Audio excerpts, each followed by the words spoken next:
Here at Royal Far West, we have been around for almost 100 years. In fact, we turn 100 in December of this year, which is a pretty fantastic milestone for any charity. And we're very proud of our very rich history. We've been a vital service, health service for country children for all of that time, and our mission and purpose has remained unchanged during that time as well.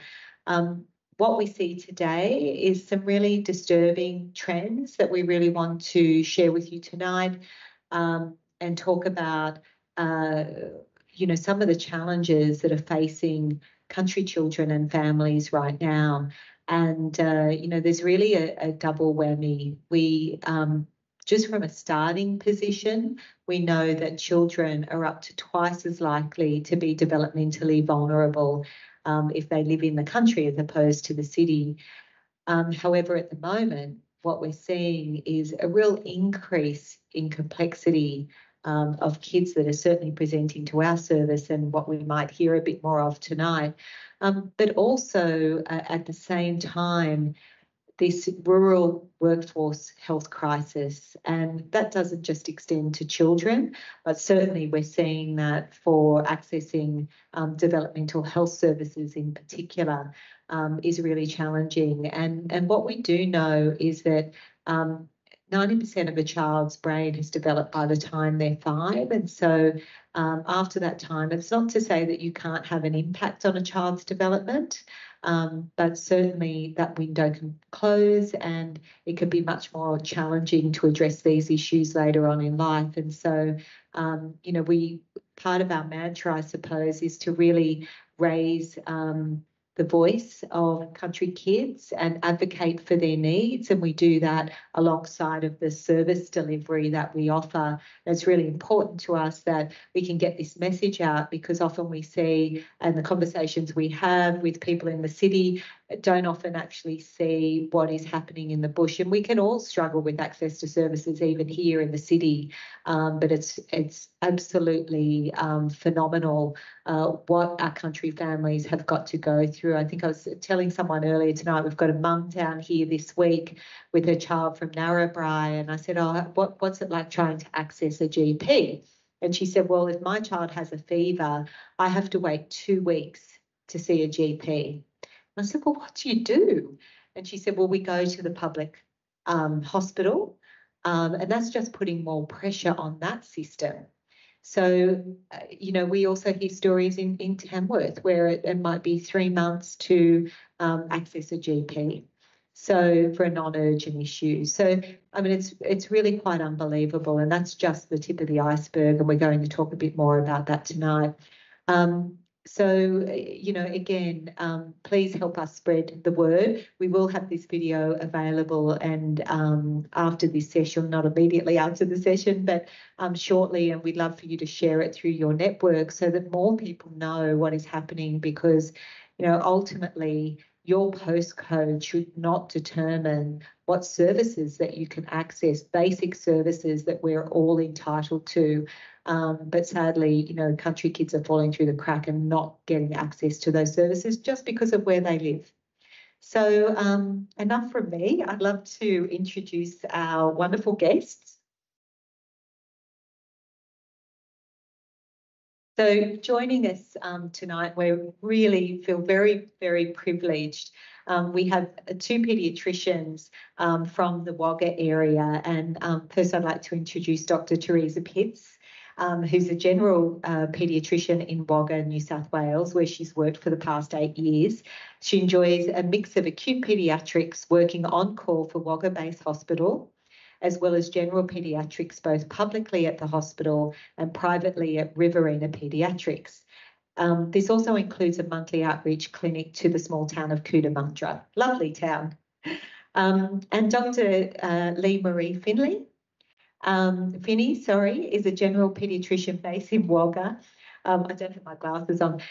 She is passionate about providing access to high quality specialist care for regional children close to their home. This includes both inpatient and outpatient care, as well as providing outreach clinics to vulnerable families. Dr. Finney has a special interest in paediatric rheumatology and has been involved in establishing a co-consultation outreach model to provide coordinated subspecialty care locally. And of course, Dr. Marcel Zimmet is Royal Far West Chief Medical Officer and Senior Developmental Paediatrician and has been with us for close to 10 years. Dr. Zimmet established our paediatric telehealth service, and his work has involved implementing assessment and therapy services for a range of developmental assessment and therapy services for a range of developmental, behavioural and mental health conditions, and has actively contributed to clinical governance, quality improvement and research. So I might just start with our guests, our friends from Wagga. Can you paint a picture for us of the sort of developmental concerns children are experiencing in your region? And what are the trends that you're seeing? Wagga covers a huge area, so we see a lot of kids. You can hear me okay? A lot of kids, so everything from 0 to 18. And I reflect on when I started as a paediatrician 8 years ago, so I consider myself a relatively new paediatrician. And even in that time, we're just seeing increases like, I can't even explain to you how high, but increases of everything. And that's particularly behavioural issues and mental health issues. So the trends have risen just in the last few years of children requesting diagnoses or needing diagnoses for issues such as ADHD, so difficulties with their attention, requiring diagnoses or having concerns with autism. We're seeing much larger rates of that. We are seeing higher rates of younger children and children that have been missed. The older kids with developmental issues and particularly speech issues tend to go missed. You wouldn't think easily, but it is easily missed until they're quite hard, and along with difficulties with communication becomes behavioural difficulties then. And we're seeing big increases in complex behavioural issues. So when I did my training, we learned how to manage eczema, we learned how to manage asthma, all the acute things. And now what we're seeing by far the most of is really complex behavioural difficulties, emotional dysregulation, physical violence, verbal violence, kids that parents just can't manage them.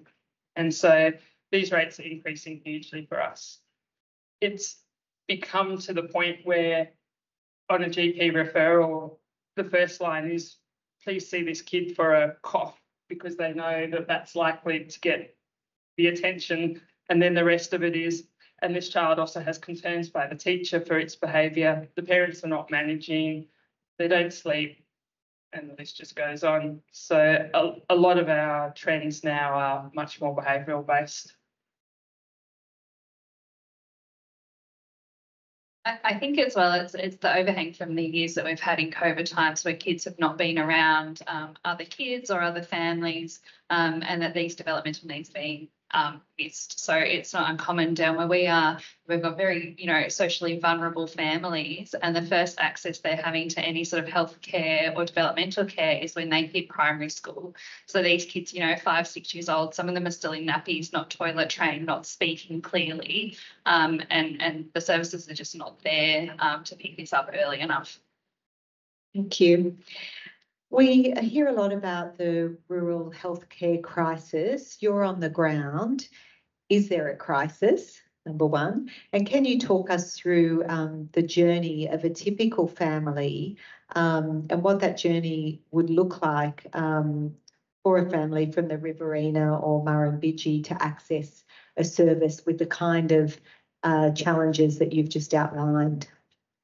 So I guess the first one's easy. Yes, of course, there is a rural healthcare crisis at the moment. And that's at all levels, particularly, primary healthcare. So at the GP level, there is an absolute crisis in the shortage of adequate GP care. So to be able to, we've heard from Jackie before, to be able to access a GP appointment can be weeks, if not months, for a non-urgent issue. Or these families are accessing bulk bill GP services where it's just not that continuity of care. So if a family comes into a bulk bill GP service in our area, and there's one particular practice that we get a lot of referrals from, they come in, they say, I've got concerns about my child. The first thing they say is, we'll refer you to the paediatricians. And we get a one-line referral that says, please see this child for, behavioural problem or, parental concern. Or my favourite one was, please do a cardiovascular exam, which means listen to their heart, with no indication as to why that needed to be done. So we get bombarded with referrals of all these patients, and our waiting lists are now up to 2 years long, okay, because we have a lot of problems that probably could be managed at a primary healthcare level if there was those services available. Now, because of this, and now the referrals are generally not very informative, we have difficulties then prioritising and triaging the need for those children. So they sit on a waiting list that may be up to 2 years. And like we've heard from before, if you've got a 4-year-old that's been referred to us, that's then they're well into school, 6 or 7 before we're actually seeing them at our level first, and then trying to refer them to services which don't exist. So allied health services, you can't get in to see a speech therapist for, at least a year or 2 as well, if you can even get in and afford it. There's OTs, all our private OTs at the moment actually have their books closed, so you can't even get onto a waiting list to be seen. It's a crisis at all levels. And, OTs play such a critical role, particularly in some of these behavioural and emotional dysregulation issues as well. Absolutely, they do. So, when we get these referrals, we send it back to the GP and the families to make recommendations to try and see if they can access NDIS early childhood early intervention funding while they're waiting, try and get into a speech therapist, try and get into an occupational therapist, but generally they're sitting waiting for years without anything being done, unfortunately. And even once they do get the NDIS funding, it still doesn't open access to therapies. So we've got plenty of kids, particularly in our surrounding towns. So Wagga, we, as Theresa alluded to, we have a large catchment area. We can go sort of 2.5 hours away in diameter around from where we are. We outreach to these communities and there is no services out there. Even if you have NDIS funding and a diagnosis already made, it's hard to access those services locally on the ground. Absolutely. On the NDIS website for early intervention services, there's basically no rural partners, childhood partners outside that will deliver these services outside of the major rural towns. So a lot of people look to NDIS as a solution, but again, that's not reaching kids in the country.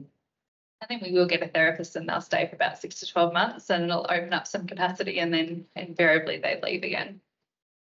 And maybe, Therese, can you talk about, this concept of the revolving door? We hear that a lot, that it's hard to keep, even if you can get clinicians, it's actually really hard to keep them in rural areas as well. And what might be some of the reasons for that?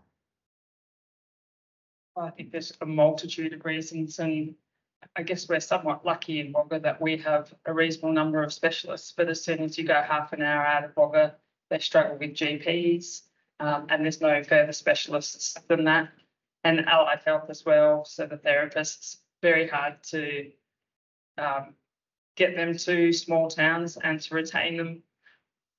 The reasons stem from training, so people mostly have to do their training in larger towns, and I think once you at a certain age and stage in life, if you come to a larger town, you end up buying a house or meeting a partner, and it's very hard to leave after that. It's then hard to get people to come back. They're settled. Most people don't probably see the same glory of the country that we might. So we come to Sydney and my blood pressure goes up because the traffic's on. It takes ages to go anywhere. Everything just seems hard. Whereas in the country, for us, it's life's easy. We've got a great lifestyle. But I think it's very hard to sell that to therapists or doctors. So hard to retain. And one of the things I think you rely on is your colleagues. So if there's only one occupational therapist serving a large community, then they get overburdened and burnt out very quickly, and they leave and then there's no one. Whereas if you can just have a small number of people there, it ends up growing into a much larger number. So there's so many different factors, you know, from training to finances to numbers, that just the levels are hard to explore and then hard to work out a solution to all of this. Absolutely.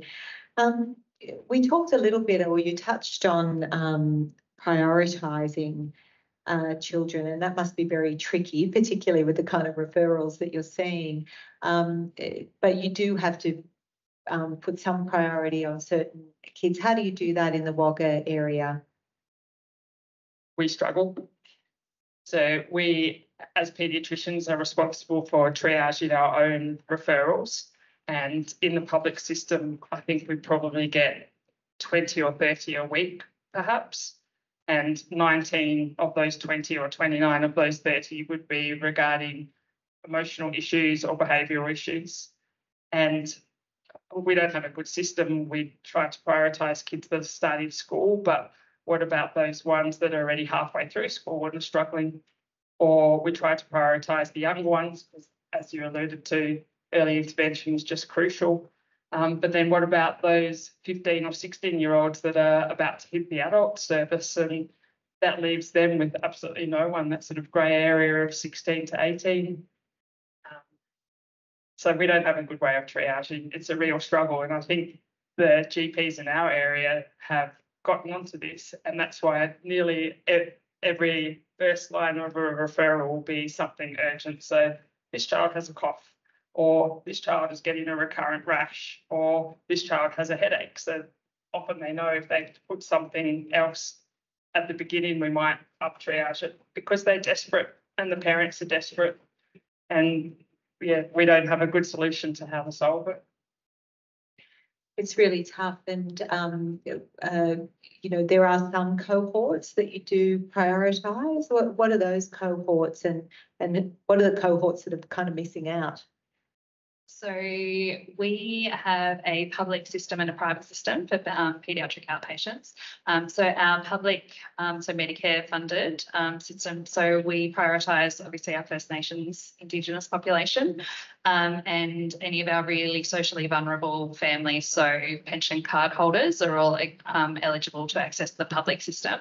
Unfortunately, Wagga has a very large population of socially vulnerable people, so that's why our wait list is still sort of 2 years, even with a select priority population through there.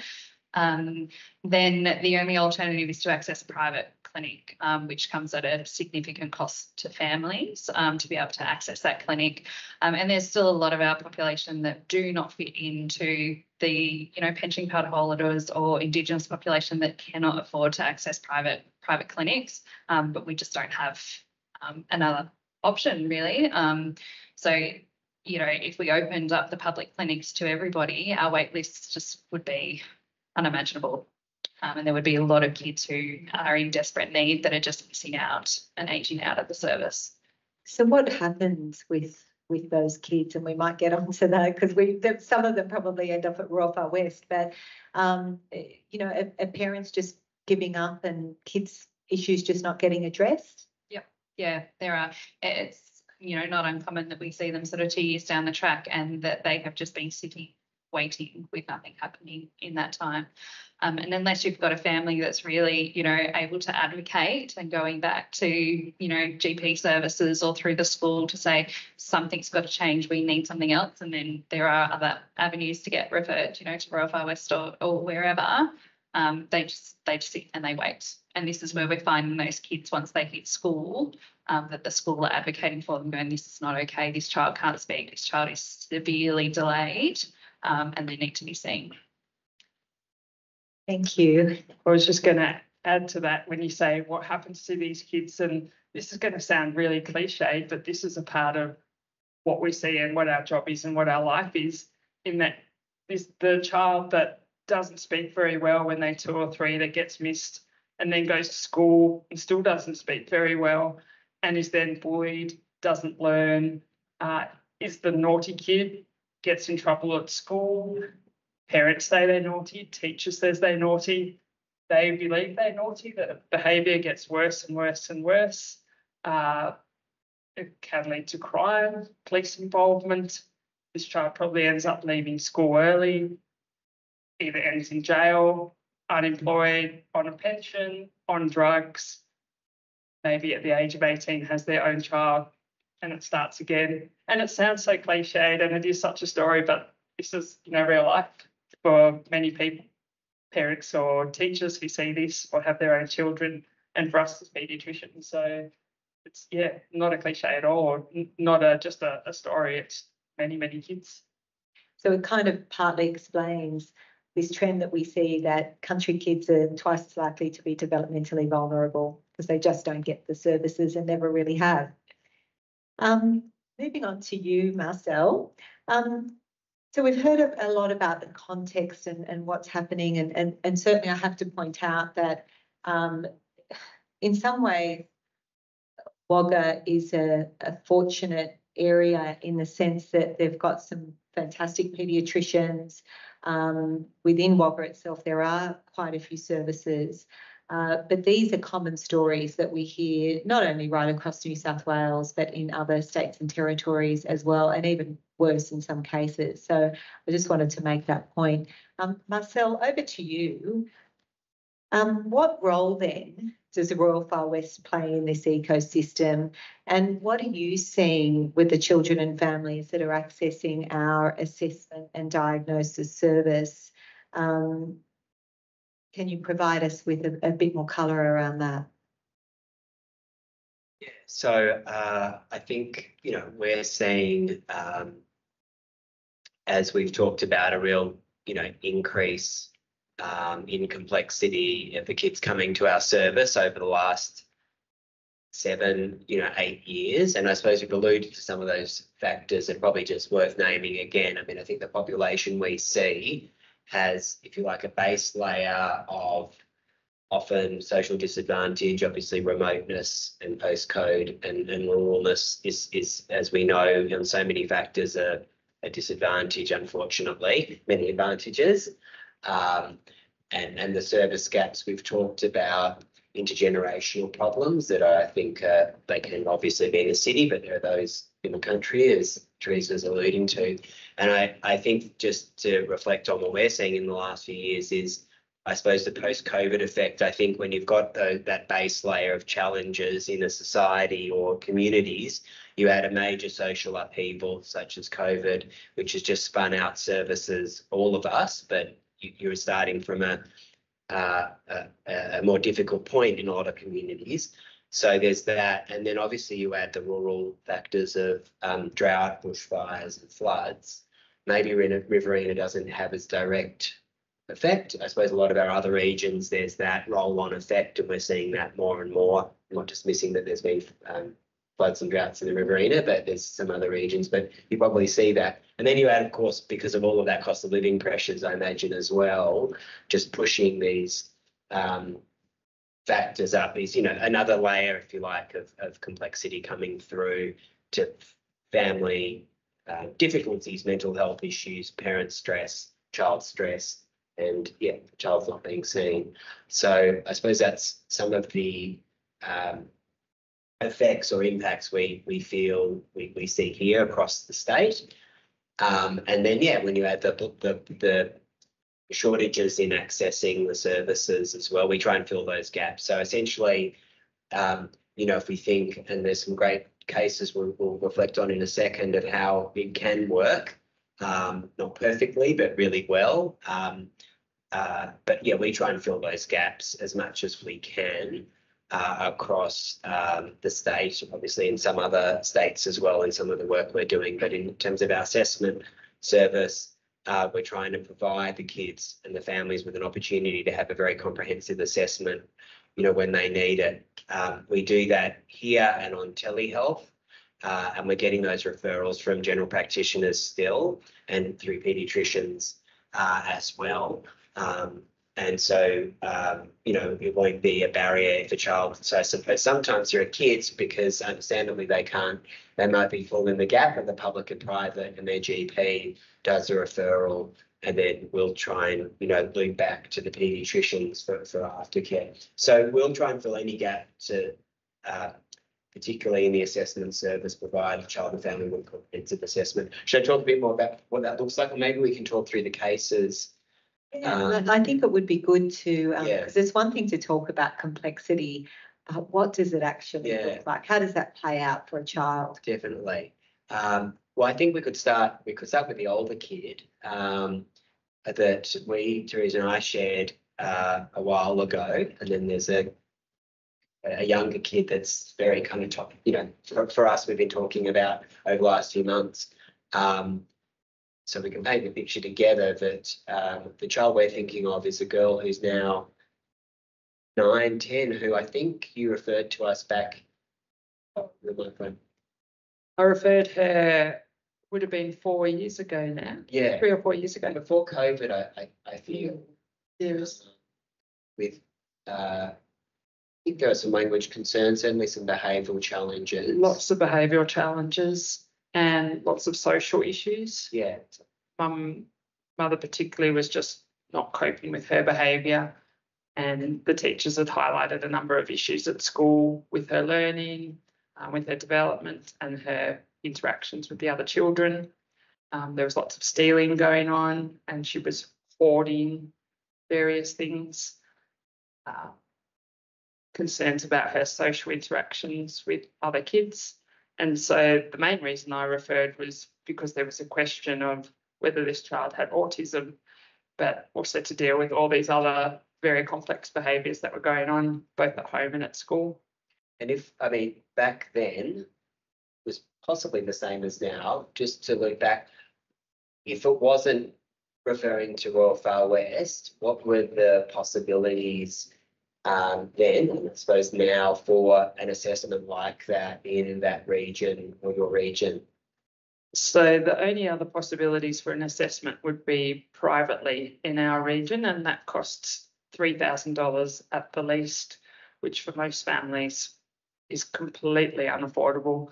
This family live in Temora, so they're about an hour from Wagga, and I usually see her by telehealth probably 3 out of 4 appointments in the year, because they don't have enough money to pay for petrol to get to Wagga, and often the mother's car's not working. So for them to then be asked to pay $3,000 for an assessment that could actually open doors for therapy for her and help the school and parents understand why she is as she is, was just beyond anything they could even comprehend. So without Royal Far West, there would be no option. She would remain my patient, and I would remain, well, she would remain my patient, but I would continue to not know the answer, I think. And so I think that we got to know the family quite well over at least, I think, 2 visits here. And what kinds of things do you feel you got and they got from seeing a whole range of clinicians here over a kind of, 6-12 month period? What kinds of things, were helpful? I think there was a great insight into what made her tick. So what she had here was multiple weeks where a variety of clinicians, so ranging from teachers, occupational therapists, a speech therapist, psychiatrist, paediatrician, there was a whole range that were able to be involved with her and her family and could see her over a period of time rather than just the hour that I could spend with her in the office or over telehealth. So that was the biggest advantage. And the social worker here, I remember just being fantastic, just helping the mum so much, working through all the social issues and behavioural issues that she was struggling with. And I suppose we always, I think, get that time and space with the families for those who can come. And it's great to hear it felt like we got to that point where there was some deeper understanding and for the child. And I think that the child, as it turned out, we didn't think was on the autism spectrum. There was a lot of other things going on, but there was a lot of social complexity in terms of helping the mother understand the child and mum, which we got that time to do. And I think we had at least 1 or 2 case conferences. The local GP was very involved. It was a small town, so they were very involved medically, and also so I think that was very beneficial I think that was pre-COVID. I mean, we were doing telehealth then, but we got you to beam in and we had a meeting, I think, with, I can't recall if there was by then a local clinician involved at Allied Health. I think they were trying to link. They were trying to, yeah. But at that point, I think it was the doctors involved in ourselves, and I think that was helpful. Yeah. And Marcel just asked me as we were having drinks, how she's going, and I said to him, well, I haven't referred her back to you, so all must be going okay. So that's great to hear, and it's been several years, and I suppose we filled that gap and, you know, handed back to local care. We're always open for repeat visits down the track, but I think in this situation the model worked really well. And then, the young girls getting the support, you know, locally or by telehealth, but everything's able to stay local now. And local to the point of tomorrow, that she doesn't even have to access a larger town of Wagga, let alone anything more. So I think it's been a real success story for that family. And school, just how does she? And school are happy. Yeah, she's happy at school. And she's happy at school, so she's going really nicely. And we're reflecting whether there were gaps. This is a leading question. Reflecting back on things that we being Royal Far West, or you and me may have done differently, or things, I don't know, any reflections on that, or things we couldn't do now that we could do then? I don't know. I suppose we can still access, I suppose, any gaps then that are still there, or I think sadly the gaps are still there. So, you know, if I have her 4 years down the track, I would probably have the same issue in that I couldn't get a private assessment because it would just not be financially possible for this family. I mean, even travelling up to Sydney is really difficult for them, the petrol money and taking a week out of work. And while we sort of sell it to our families, oh, you get a week on the beach and, you know, what fun. It's actually really hard for families to do that. So and obviously somehow they manage to do so. The situation, there is some of the funding isn't there in test, but that doesn't cover a lot of it or all of it. And it is worth it for families. I mean, as most of you will know, with your own children or nieces or nephews, that you put your child number one always first and willing to do anything, and that's what it involves. I suppose it makes me reflect, and then we can talk about another case with some slightly different kind of concerns, but you know, as a ballpark for both of you, there are kids, I suppose, you see that couldn't make it to us in our current model for assessment. We do have some other kind of services Royal Far West offer, but we're talking about our comprehensive assessment service. It's telehealth, and then here, you know, what proportion of kids, let's say, would you see that you think, look, I'd love to send them to Royal Far West, but we know that they don't have the means to get here? I don't know. Is that an often or sometimes thing? I don't know. No, I think it's relatively often. And our outreach clinics, which we've alluded to, where we visit the smaller towns, and it's a publicly funded clinic, I think has opened us up to seeing a lot more of these complex kids, which would just not even have interacted with a paediatric service otherwise. So I think in terms of the kids that can't access these assessment services, it's probably increased, but because we're seeing more of them now as well. And it always surprises me. I mean, you sort of think I live a sheltered life sometimes, but, you know, even going out to their town, and they might live in the next town, but the car's not working or there's no petrol. I just find it really hard to comprehend that, but that's reality for people, that they, even though the medical appointment is planned, they can't get there for physical reasons, or, you know, parents' mental health aren't good enough that day, or whatever it means. There's just so many barriers to access. And if they do need to drive to Wagga even to see you, I imagine for a lot of families, and we hear this, that drive, for us, it might only seem like an hour, but as many of you would know, and you've seen your patients, that's a huge bridge sometimes, or a huge barrier even just to get into Wagga if they need to. While coming to Sydney puts my blood pressure up, for many coming to Wagga puts their blood pressure up. But we do have a McDonald's for them, which is often a bonus, a McDonald's and a Kmart. And the Murrumbidgee Beach. And the beach, that's right. maybe we talk about the family and the child we've been seeing recently, which I suppose highlights the complexity in terms of parental mental health and how, well, firstly, how things can work really well in a collaboration with local and, let's call us remote for a second, but a hub and spoke kind of model of care. Yeah, this is a family perhaps who can access and come to Sydney more easily, perhaps. So some of those, I feel like rural factors aren't there as much, but certainly a lot of the service gaps and how an outside service can work with the local team can be really helpful. Should we talk about that? And maybe you just paint a bit of a picture of this child, and they've come from one of your colleagues, and yeah. So this is a little 3-year-old girl.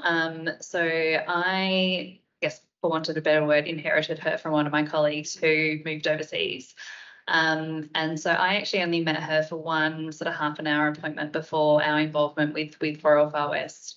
So this is a little girl with a lot of parental reported medical concerns, who had been referred by the GP to multiple different subspecialties throughout Sydney and had a lot of, I guess, invasive medical procedures performed, and also a lot of report about serious behavioural and developmental concerns, which when I met her for the first time just didn't add up in my consult room, that the picture that was being painted and all of these reports that I had from various sources didn't look like the little girl in front of me. So she was referred up here to Royal Far West to, I guess, gain a better understanding of the whole picture, where we could be in an environment where over a period of a week or 2 weeks that we could get a lot of eyes on her in all different contexts and with both the child and family unit. So she's been seen relatively recently over the last couple of months, and that's been absolutely invaluable to get the insight of the team up here at Royal Far West as to what's happening within this family unit. And that's good to hear. That was our hope, because I think being outside of the community allowed us and looking fresh at the family and the child and the medical history that we had, we could have a unique perspective on that and then hopefully target the supports in the right way. So that unfortunately involved in this situation, there was a meeting that we convened that Leah attended as well with child support services and child and family services to kind of map out what was going on and child safety issues. A very complex case, but that was great that Leah could join in, and we've had subsequent contact and planning to ensure that consistency of care, which is really important in this case, so that the child and family stay, with the oversight of one GP, which again, I think as we've talked about in Wagga, I think financially this family may have the ability to access a private GP, but again, going back to that workforce issue, not as easy to say they really would be great if the child saw the same GP. It's great they can see Leah ongoing, or if Leah's away, she can hand over to one of the colleagues. I suppose the question I had to Leah was where, in this situation, again, it was your colleague that did the initial referral to us before they went on leave or whatever, but, if you were seeing them tomorrow again, where could you refer, knowing that perhaps the child was actually developing quite well, but needed a very comprehensive team to help the family realise that the child was developing well? Where could have those referrals gone? Yeah. So again, locally, our only options for developmental referrals are privately. Yeah. And in this child, when I guess from a clinician perspective, she clearly didn't have autism, which was the mum's concern. Referral to a private psychologist would not have been the appropriate referral pathway. We do have some other developmental services, again, up in Sydney, but they're the sort of services, either public or private, where they're only going to see the patient for sort of half a day, sit in a room with a paediatrician and some therapists and not sort of get the benefit of that holistic picture of what's going on in this family. So again, they will say, well, this child doesn't have autism spectrum, her development is largely on track, but that wouldn't have provided the same sort of service and outcome that we had by her coming up to Royal Far West and having that time and space to really get a better understanding of the family dynamics and what's going on for this child.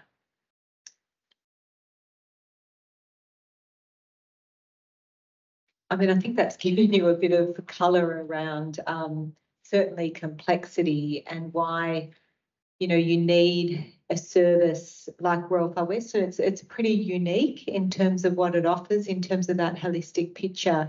And you actually touched on something I was going to ask next, which is a bit off script, but, you know, an assessment is one thing. Well, number one, how important is the assessment in terms of making a change for a child or improving the outcome? And then, you know, how important it is that follow-up, and can you have one without the other to really get the best kind of outcomes for kids?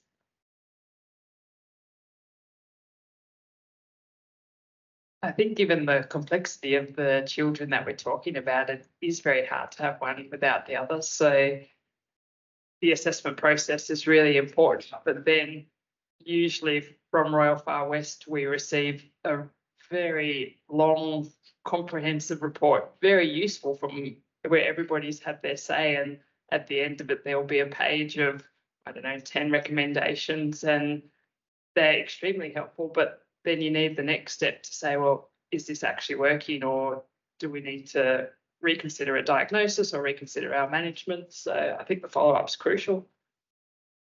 I would agree with that. So in the assessments, is really beneficial for us to get an understanding of what's going on and to guide that further follow-up. But a diagnosis doesn't really help us if we can't then manage it by the follow-up. Yeah. So if we don't have the services on the ground that can help manage it, what does it matter whether the kid's got a diagnosis or something or not? It's all about their function, and therapy and follow-up is functional improvements. I think that goes to one of the challenges that we're seeing here at Royal Far West and that we're grappling with.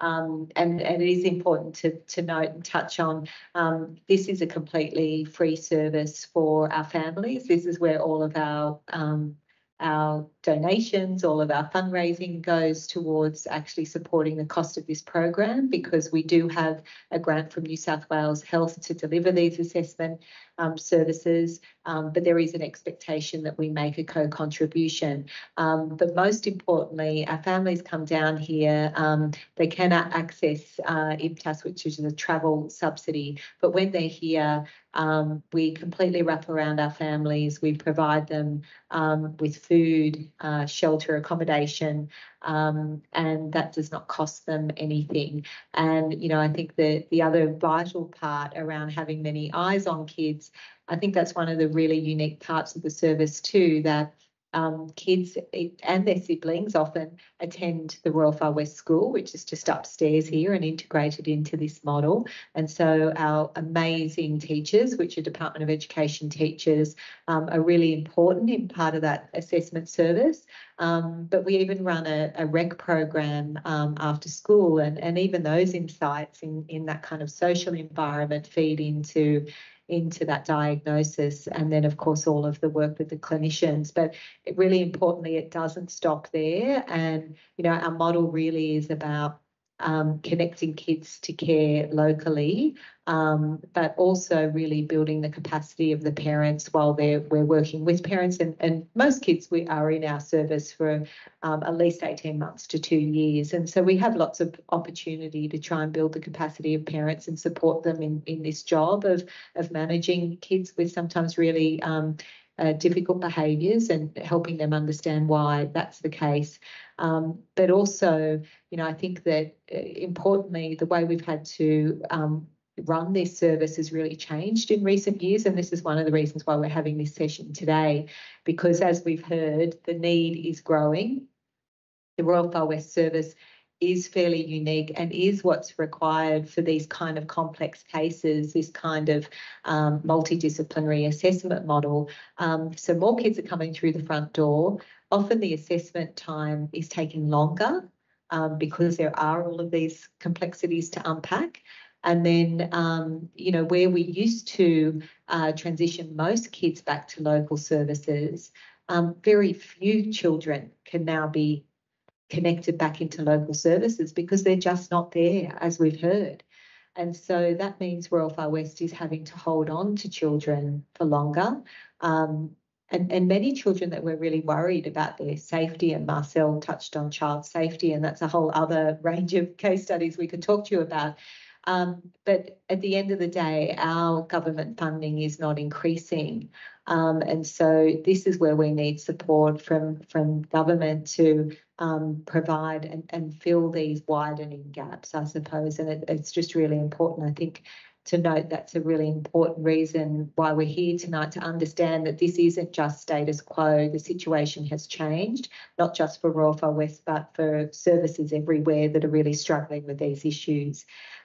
We did touch on a little bit about early intervention and what happens when kids don't get access to these services and the kind of life trajectories they can have. Marcel, one of the reasons, and we've been trying to wrap our head around this, and part of this was like is this just a post-COVID thing? Are we going to get over this hump and things kind of go back to normal? It's still challenging, but some kind of level of normal. Or is this a new trend? And I think we've come to the realisation it is a new trend. So we have been wrapping our head for around the last 12 months trying to work out, well, how can we help with these problems? You know, that's our mission and purpose. That's what we're here to do. And so we do want to talk to you a little bit about a pilot, and we have put in a submission to government to try and address some of these problems. And Royal Far West can't be everything to everyone, but we know that we can do more. Marcel, can you talk to us a little bit about the rural paediatric clinic model, and, you know, if we were successful in getting funding, how we would address not only this widening need, but of course all of these families that just can't always make it down here to Manly for this very special service? Well, I think I'll start the conversation, and then Leah and Therese can probably paint the picture on how it will look from their side. But it's a really exciting opportunity that I think enables us to see, in simple words, more kids closer to home whilst maintaining what we do. So I think we've already alluded to that there'd be a number of kids just even in the Wagga region who the families don't have the time, means, capacity to come here. They often actually don't. It's often very hard for them to access telehealth, I should say, even to begin with. That's just an important side step. A lot of the families we see, they have to go to the school. They might not have internet. They don't want to, you know, or they've got a phone, but they don't want to use their phone for 4 hours of Zoom calls. So we have to work with the school to get them there. Or if they do have a local support service like Anglicare involved, they might go to Anglicare for their sessions with us before they come down. My point is there's a range of kids that we just don't see, and we can't see that our current model really can't. We can help, but we can't. It's just not capacity able for them to get here. So I think that the primary thing is we'd be able to see more kids closer to home. Now that might be kids 3 hours from Wagga, but that's a huge, they wouldn't be able to come, you know, to Sydney. So I think that's the first step. And then it would be offering, and that has lots of benefits, obviously, for the family. So sometimes they don't need to have 2 weeks in Manly to get deeper understanding. So the model would be to provide some of what we do in a more hybrid model. So there might be, for example, quarterly visits to certain regional centres where we'd work with the local paediatricians and nurses to have a clinic so that we would be able to see the kids closer to home, but also do a lot of capacity building. So we try and do that. We do that whether, you know, we're having a shared, you know, case meeting on Zoom, or our school does a lot of that with the local schools, and our clinicians now, they'll beam into a local school after we've assessed a child. But obviously, if we're out in the community, we can do that more. We can do that more in real time. We can have those connections face to face. And it would be having a multidisciplinary service based in rural hubs And if kids need to come to Manly, if there's complexity or there's a reason, we can also offer that. It wouldn't be to the exclusion of what we do now, but I think we'd be able to help a lot more kids be assessed. I'm interested, there's some more details I can talk about, but I'm interested from your side how you could see that working for us. And it would be similar but different perhaps in other centres. How might that look for you if we were to be able to do that? I think for us, it's pretty clear that it's going to be life-changing for a lot of our families who either have difficulties, coming up to Royal Far West and spending a week in Sydney for all the access issues that we've already discussed. I mean, I guess one population group that we would see at a... Change the mics. Yes. It's a frequency issue. I guess one population group that we see it benefiting as well is actually our Indigenous families. So to be able to actually provide that care on country rather than them having to travel away is quite an important concept. I guess we've actually got some experience down in Wagga of doing a similar model, and it was something that I was involved in a subspecialty, so paediatric rheumatology. Historically, kids would have to travel up to Sydney generally quite a number of times a year to be able to access that subspecialty service. And what we've done is provided a clinic down there with building local capacity. With myself and one of the paediatric rheumatologists in Sydney, so he will come down and do some telehealth clinics, and otherwise I'll telehealth in with them, with the patients locally. So it's saving these families significant amount of time and cost and trips to having to access the care in Sydney. So we kind of foresee that having a similar sort of process with Royal Far West for developmental assessments locally. And the capacity building is really important. Like, we've got to remember that we're very fortunate in Wagga that we do have specialty care with we've got a number of paediatricians down there, and with having the support of Royal Far West, we can really build a robust service where we can build that specialty with support. I'll just add that it's a really obvious benefit for the patients, but I think for paediatricians and GPs and psychologists, OT, social worker, it extends greatly beyond just the patient, but to the allied health as well. I think importantly, part of our model has always been around capacity building. So when we're connecting kids back to care, when we are able to do that, it's really important that we, at the same time, help build understanding about the particular child's needs and, wrapping around local clinicians that might feel professionally isolated, that might be doing everything from paediatrics to geriatrics and really need support and guidance around some of these complex paediatric issues. And so this would just give us the opportunity to really kind of supercharge those efforts. And really, it's just an extension of the model. And I think for us, our response to disasters, natural disasters that have occurred in this country in the last 3 years have really, again, heightened our ability to deliver a hybrid model like this. So we have been operating in 60 communities that have been bushfire and flood impacted, and that was much more of an on-the-ground service. And so a really highly trained team in community-wide trauma visits these communities once a term, spend a week there. All of this work happens inside the school with kids, as well as in preschools as well.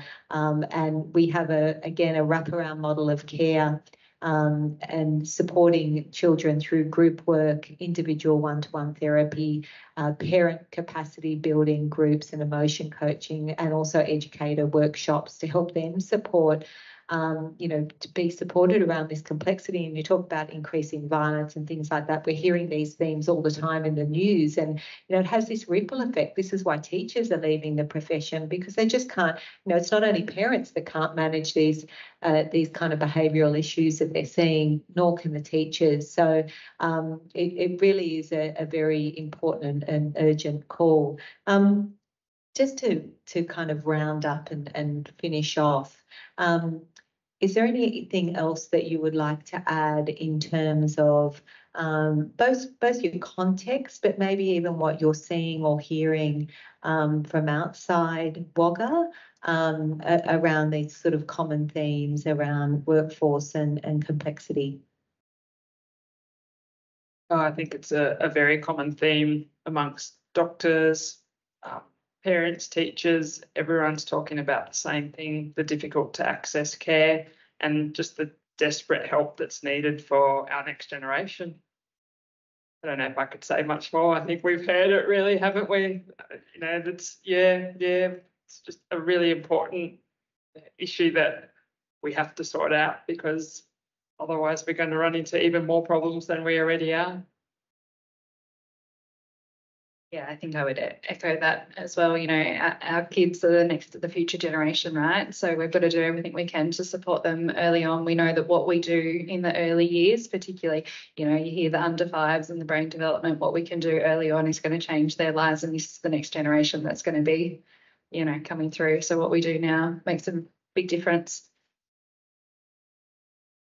I agree absolutely with those comments, and I'd add that I think through being able to do more locally would make those opportunities even better or greater. We can have a much bigger impact because we're there, we're seeing, we're working even more closely with, you know, paediatricians. But you know, as we've talked about, we can speak to the schools, we can speak to the nurses on the ward or whatever it might be, or the local speech pathologists.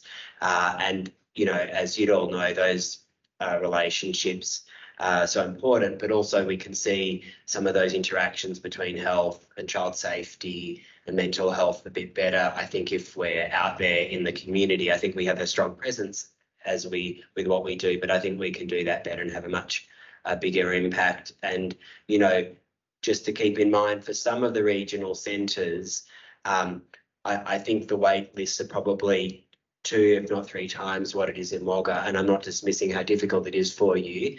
And I think us being able to really support those local clinicians and the kids much better is such a wonderful opportunity. So that's hopefully where we're heading.